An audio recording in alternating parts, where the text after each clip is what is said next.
人质作战的手段，也有变啊中国政治宣传，都会有台湾的艺人转发分享。另外，伫咧5月底，是有台湾的媒体甲文化人士走去参加中国的海峡两岸中华文化峰会，这嘛引起批评。文化部今仔日是强调讲，会甲陆委会同齐开会调查，若准讲有违法，一定会开罚。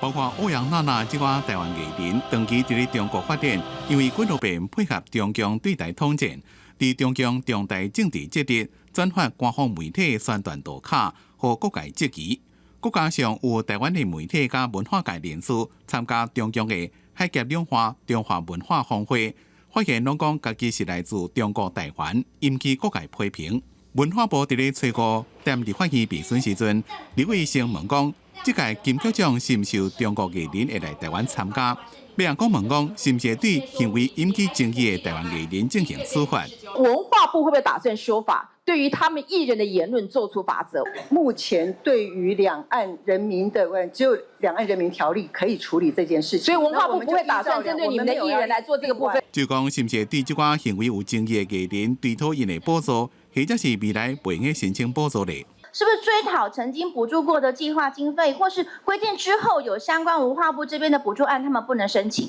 追讨前面曾经补助过，或者是限制他未来的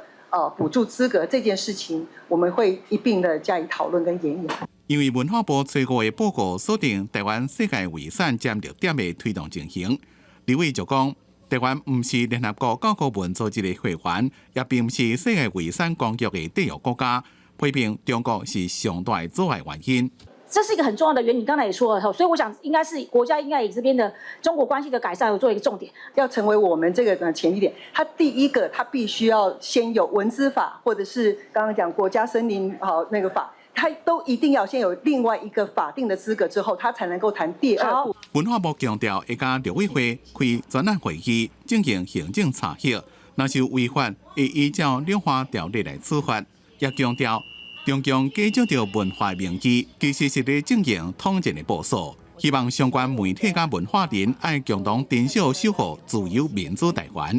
公司新闻采访报道。